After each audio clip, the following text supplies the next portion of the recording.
Maranatha ಯೇಸು ಕ್ರಿಸ್ತನು ಬೇಗ ಬರುವಂತರಾಗಿದ್ದಾರೆ. ಅದರಿಂದ ಒಂದು ವಾಕ್ಯವನ್ನು ಕೂಡ ಈ ಸಮಯದಲ್ಲಿ ನಾವು ಓದಿಕೊಳ್ಳೋಣ. ಮತ್ತಾಯ ಬರೆದ ಸುವಾರ್ತೆ 24ನೇ ಅಧ್ಯಾಯ 22ನೇ ವಾಕ್ಯವನ್ನು ಓದಿಕೊಳ್ಳುತ್ತೇನೆ. ಕರ್ತನು ಆ ದಿನಗಳನ್ನು ಕಡಿಮೆ ಮಾಡಿದರೆ ಒಂದು ನರಪ್ರಾಣಿಯಾದರೂ ಉಳಿಯದು, ಆದರೆ ತಾನು ಆದುಕೊಂಡವರಿಗೋಸ್ಕರ ಆ ದಿನಗಳನ್ನು ಕಡಿಮೆ ಮಾಡುವನು. ಹಲ್ಲೆಲೂಯಾ. ದೇವರ ನಾಮಕ್ಕೆ ಮಹಿಮೆ ಉಂಟಾಗಲಿ. ಪ್ರಿಯ ದೇವ ಜನರೇ, ಈ ಕಾಲಗಳಲ್ಲಿ ನಾವು ನೋಡಬೇಕಂದ್ರೆ ಲೋಕದಲ್ಲಿ ನೋಡುವಂಥ ನಡೆಯುವಂಥ ಒಂದೊಂದು ಘಟನೆಗಳನ್ನು, ಒಂದೊಂದು ವಿಷಯಗಳನ್ನು ನೋಡುವಾಗ ಈ ಮತ್ತಾಯ ಬರೆದ ಸುವಾರ್ತೆ 24ನೇ ಅಧ್ಯಾಯದಲ್ಲಿ ಕೊನೆ ಕಾಲದ ಅಂತ್ಯಕಾಲದ ದಿವಸಗಳನ್ನು ಯೇಸು ಕ್ರಿಸ್ತನು ಅನೇಕ ರೀತಿಯಲ್ಲಿ ನಮಗೆ, ತನ್ನ ಮಕ್ಕಳಿಗೆ, ತನ್ನ ಶಿಷ್ಯರಿಗೆ ಎಲ್ಲವನ್ನು ತಿಳಿಸಿಕೊಡುತ್ತಾರೆ. ಅಂತ್ಯ ಕಾಲದಲ್ಲಿ ಏನೆಲ್ಲ ಸಂಭವಿಸುತ್ತದೆ, ಯುದ್ಧಗಳಾಗುತ್ತದೆ, ಒಬ್ಬರಿಗೊಬ್ಬರು ಸಮಾಧಾನವಿರಲ್ಲ, ಬರಗಾಲಗಳು ಉಂಟಾಗುತ್ತದೆ, ನೀವು ಕೇಳದ ಸಂಗತಿಗಳನ್ನು, ನೀವು ಕಾಣದ ಸಂಗತಿಗಳನ್ನು ನೀವು ಕಾಣುತ್ತೀರಾ, ನೋಡುತ್ತೀರಾ, ಭಯಂಕರವಾಗಿರುತ್ತದೆ ಎಂಬುದಾಗಿ. ಆದ್ದರಿಂದ ಇವತ್ತು ಜಗತ್ತಂತ ನಾವು ನೋಡುತ್ತೇವೆ, ನಾವು ಹಿಂದೆಂದು ಕೇಳದೇ ಇರುವಂಥ ಸಂಗತಿಗಳು, ಹಿಂದೆಂದು ನೋಡದೇ ಇರುವಂಥ ಘಟನೆಗಳನ್ನು ನಾವು ನೋಡುತ್ತಿದ್ದೇವೆ. ಆದರೆ ಇಲ್ಲಿ ದೇವರು ಹೇಳುತ್ತಾರೆ, ತಾನು ಆದುಕೊಂಡವರ ನಿಮಿತ್ತವಾಗಿ ಈ ಕಾಲಗಳನ್ನು ದೇವರು ಕಡಿಮೆ ಮಾಡದಿದ್ದರೆ ಒಂದು ನರಪ್ರಾಣಿ ಕೂಡ ಇಲ್ಲಿ ಉಳಿಯುವುದಿಲ್ಲ ಎಂಬುದಾಗಿ. ಹಲ್ಲೆಲೂಯಾ.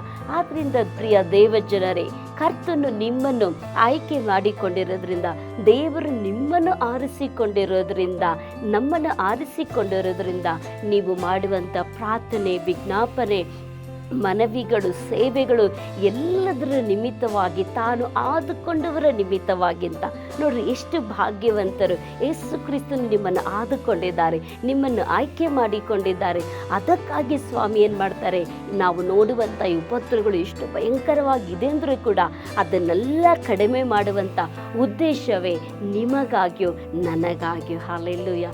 ಎಷ್ಟು ಒಳ್ಳೆಯ ದೇವರು ನೋಡಿ, ತಾನು ಆದುಕೊಂಡವರ ನಿಮಿತ್ತವಾಗಿ ದೇವರು ಎಲ್ಲವನ್ನು ಕಡಿಮೆ ಮಾಡ್ತಾ ಇದ್ದಾರೆ.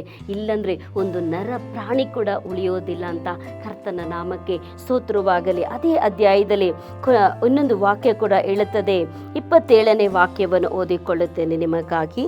ಹೇಗೆ ಮಿಂಚು ಮೂಡಣಲಿಂದ ಹುಟ್ಟಿ ಪಡುವಣದವರೆಗೂ ಕಾಣಿಸುತ್ತದೋ ಹಾಗೆ ಮನುಷ್ಯಕುಮಾರನ ಪ್ರತ್ಯಕ್ಷೆಯು ಇರುವುದು. ಹಲ್ಲೆಲೂಯಾ. ಆದ್ದರಿಂದ ಯೇಸು ಕ್ರಿಸ್ತನ ಪ್ರತ್ಯಕ್ಷೆ ಹೇಗಿರುತ್ತದೆ ಅಂತ ಹೇಳಿದ್ರೆ, ದೇವದೂತ, ಎಲ್ಲ ಸಕಲ ದೇವದೂತರು ತನ್ನ ಮಹಿಮೆಯಿಂದ, ತನ್ನ ಪ್ರಭಾವದಿಂದ ಅವರು ಬರುತ್ತಾರೆ ಎಂಬುದಾಗಿ ಹೇಳಲ್ಪಟ್ಟಿದೆ.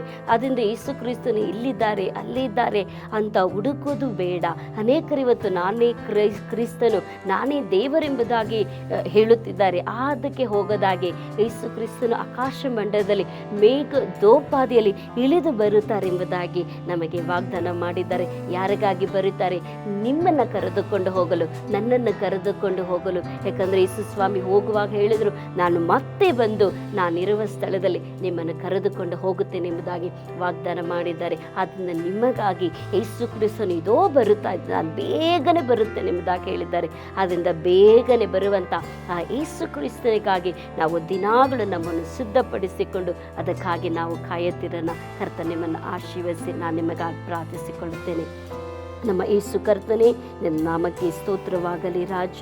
ಹೌದು ಕರ್ತನೇ, ತಂದೆಯಾದ ದೇವರೇ, ಯೇಸು ಕ್ರಿಸ್ತನು ನಮಗೆ ರಕ್ಷಕನಾಗಿ ನೀನು ಕಳಿಸಿದರೆ ನಿಮಿತ್ತವಾಗಿ ಅಪ್ಪ, ಈ ಅಂತ್ಯ ಕಾಲದಲ್ಲಿ ನಡೆಯುವಂಥ ಒಂದೊಂದು ಘಟನೆಗಳನ್ನು ನೋಡುವಾಗ ನೀನು ಆದುಕೊಂಡವರ ನಿಮಿತ್ತವಾಗಿ ಸ್ವಾಮಿ ನೀನು ಎಲ್ಲವನ್ನು ರಕ್ಷಿಸಿ ಕಾಪಾಡುತ್ತೀರಿ ಎಂಬುದಾಗಿ ಅದಕ್ಕಾಗಿ ಸ್ತೋತ್ರ. ಈ ದಿನದಲ್ಲಿ ಕೂಡ ಈ ಭಯಂಕರವಾದಂಥ ದುಷ್ಟ ಜನಾಂಗಗಳ, ದುಷ್ಟ ಜನರ ಮಧ್ಯದಲ್ಲಿ ಜೀವಿಸುತ್ತಿರುವಂಥ ನಿನ್ನ ಮಕ್ಕಳನ್ನು ರಕ್ಷಣೆಯಾಗಿ ಕಾಯ್ದು ಕಾಪಾಡಬೇಕೆಂಬುದಾಗಿ ಬೇಡಿಕೊಳ್ಳುತ್ತೇನೆ. ಬಹಳ ಭಯಂಕರವಾದಂಥ ಕಾರ್ಯಗಳು ಅಪ್ಪ ನಡೆಯುತ್ತಿರುವಂಥ ಪರಿಸ್ಥಿತಿಗಳನ್ನು ನೋಡುವಾಗ ಅದು ಬಹಳ ಹೆದರಿಕೆ ಆಗಿದೆ.